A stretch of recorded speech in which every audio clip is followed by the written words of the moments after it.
into other stories now. Ghanaians must brace themselves for one of the harshest weather conditions in recent times as the Ghana Meteorological Agency forecast intense dust haze over the entire country throughout the day, with implications for road safety, the environment, and health. The World Health Organization and the U.S. Department of State have issued similar warnings, urging people to take precautions to protect their health. The dust haze can cause respiratory problems, especially for those with underlying health conditions such as asthma. We understand the Environmental Protection Agency is due to hold a news conference in the next few hours on the development. Head of our health desk, Fred Smith, joins me in studio with more. Fred, first, break down the forecast from the GMA for us. Well, GMA has done a forecast for this morning, afternoon, and evening, and for the 3 periods of the forecast, it's showing that there's heavy dust haze hovering across the entire length and breadth of Ghana and even beyond parts of Cote d'Ivoire and other neighboring countries. And it's the first time we are seeing such an intense weather condition being forecast by our meteorological agency. And this has implications for health, the environment, and road safety as well. You know, the weather becomes very thick and makes it very difficult for drivers to see beyond a certain distance. So that's a key issue. The other one immediately has to do with health.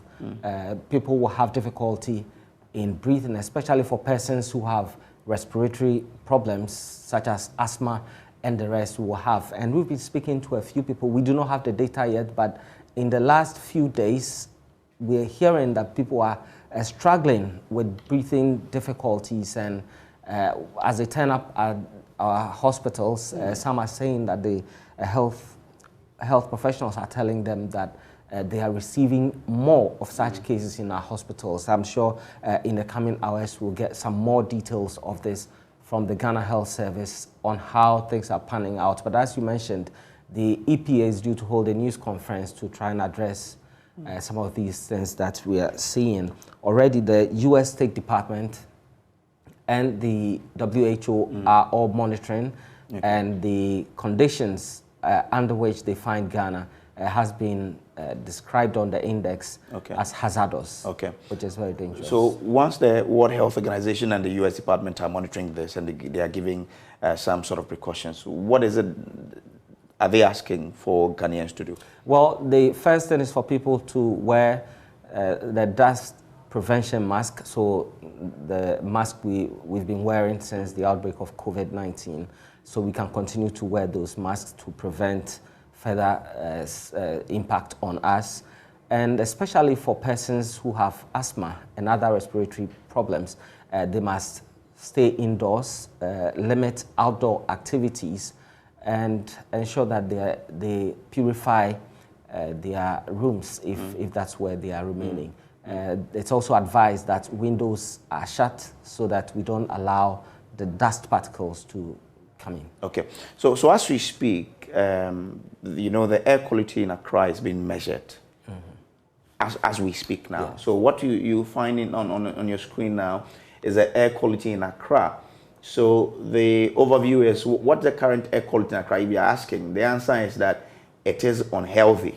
Exactly. Because the index is around 177, which the experts say is not good for us, and that's why they are recommending that we have to put on nose mask, as Fred had earlier said there. So that is what it is now as we speak. Yeah, this is the U.S. State Department monitoring, and it puts Ghana at 177. We're very close to Pakistan, which is number 1. Ghana is currently number 2 on that index.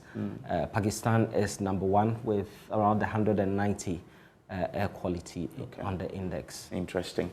All right, so that's it. Kindly remember to wear your mask. Run an air purifier if you have it in your office, in your home, just to help you out with the situation we are in now. But let's go to the EPA to find out what more. We have the CEO of EPA, Henry Kokofu, joining us on Zoom with more on the subject. Grateful to you, Mr. Kokofu, for joining us here. Now, what has the EPA been gathering on this particular development of the airspace in Accra being unhealthy? Good morning to you and to your cherished viewers. You may recall that run up to the Christmas era, somewhere in November, late November, EPA engaged the press in a press conference, and we made it clear that we are picking signals, or we picked signals that suggest that air pollution is on the ascendance, and that we are suffering from a poor air quality. And if you don't take care, it will escalate during the festivities. So, together with noise pollution, we dealt with extensively and gave not only the signals to the public, but also what to do and what not to do. And lo and behold, this we have on our. This morning at 11 o'clock a.m., we are asking the media, the broadcast, and the media landscape to come along. GMA will be represented. Ghana Health Services will also be represented. So together we will address the issue and let the public know exactly what is happening and what to do and what not to do. But do we know what is causing this? Yes, obviously we do know. That's why I recounted our press conference from 2 months back. We do indiscriminate burning. We have heavy vehicular emissions. We have dust pollution all around. Then, yes, of course, we've cut all trees that are intervening. Trees that are providing oxygen and sometimes as a buffer against dust particles. So this, together with water vapor, which is coming from the sea breeze, combine to form this heavy haze. And it's very, very unhealthy for us. EPA will enumerate its monitoring processes so far, what we've gotten to, and then give some more insight as to intend going forward in order to arrest the situation. But by and large, we must accept that climate change phenomenon is with us. If we don't do things that will help us adapt to and mitigate, we'll continue to experience these dangerous health implications. Okay. So, yeah, it's just so as you talk about your monitors, what have your monitors been picking? Well, we're talking about hazardous. It's getting to hazardous. Since from 16th, I think 15th February coming, it has not been the best. So we will showcase everything this morning. You'll see all the indicators, and we are on the verge of deploying these monitors in various areas, particularly with the manufacturing industry, where manufacturing takes place. Machines are high, and then also the vehicular emissions on our road. Okay. This is a very, very serious at least. So since you are into environmental protection, what are you doing, or what must the country do to minimize the impact of what we're experiencing now? Yes, vehicular emissions remain a major driver to this problem. So the simple thing is to ground down because of our vehicles, if we are to do so. And I can't foresee how the country is ready and prepared. We have a lot of rickety vehicles in the system that are polluting all around. And even state institutions' vehicles, individual, commercial vehicles that we have. So DVLA, together with EPA, has the vehicular emissions testing strategy and plans that we need to implement. We have standards that has been prepared by the Ghana Standard Authority, but the challenge remains as I speak, or as we are all discussing. 2/3 of our vehicles are not road healthy. The emissions levels are just unacceptable. So it's a conversation that needs to be opened up for the entire nation to come face to face with. Are we able to ground these vehicles, allow for new ones to be in them, and then we continue to monitor from. Or we go back to walking, use of bicycles, and those mobility that do not. Don't also forget that the world is at speed going into the e-mobility. So the fossil fuel vehicles are going to be phased out some 30, 50 years to come. However, we are still grappling with worry. Okay.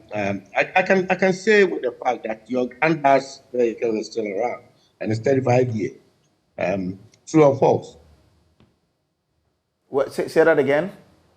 I can say with all certainty that your granddad's vehicle is still around. My It must be grandfather's around vehicle. 35 years. Oh, right, so are you implying that vehicles that are 35 years old and above might have to be taken off the road? I haven't put age limit there, but it is also important and instructive to note that this present government, under President Akufo-Addo, initiated a drive where we will have assembly plants in the country, and we do have numerous on our hands. So the next policy was to limit the importation of used vehicles into the country, and understandably, our colleagues in the industry were up in arms and we didn't want to hear anything of sort. And they gave a very, very cogent argument. They put up a cogent argument. They said, yes, the vehicle in Europe or America, 10 years old, and we are banning. We don't want them here because they are used vehicles. What about the vehicles in situ? Vehicles that are in the country that are 20 years, 30 years, 40 years, and they are still running as commercial vehicles and all that. So just oppose that to the policy that the government wanted to. So then the conversation must begin. What do we do with vehicles that are in the system already, but they are not roadworthy?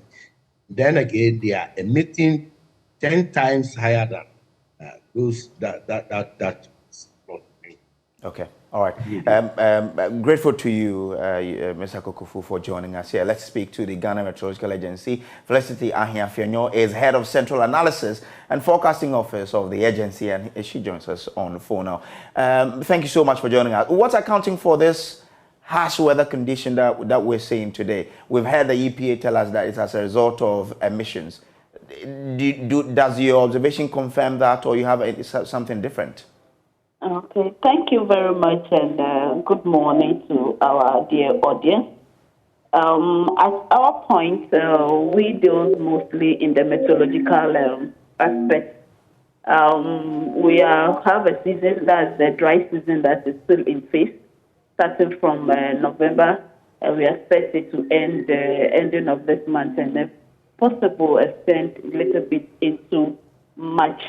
We have the source of the dust over the Sahel region that normally, when it's lifted, it gets transported and then moved down over the West African sub-region and then affected Ghana because we are also part of the West Africa.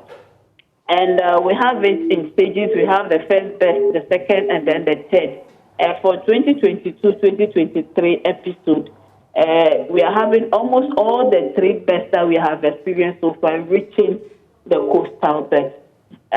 One interesting thing that we spotted on one of our satellite, internet-based satellite prognosis charts is that we are identifying another source where we are having these air results also coming in, added on to the dust that are being raised from the Sahel regions moving down to us, which is compounding our situation over the southern sector. So for us, we will say that yes, we're having the minute particulate in suspension in the atmosphere, but then the composition is what we cannot be able to label to everybody to understand. Okay. Now, many people will say they have not seen this harshness with their naked eyes for some time. Is this how it's supposed to be? Normally, we still have to be in it, but then when it comes to the coastal strip, because of the ocean, we are bonded by the ocean. We have the moist winds coming in, so that's losing the harshness for us. But unfortunately, this year, the wind were not too much. It has reversed quickly, and then allowing the dry winds to penetrate, to take over. So the moist wind was not able to override the dry winds, and then to give us some sort of turbulence, and then leading to cloud formations, and then giving us some reasonable rains within the period. But then, rather, the dry, cold wind has dominated, giving us all these conditions that we are experiencing.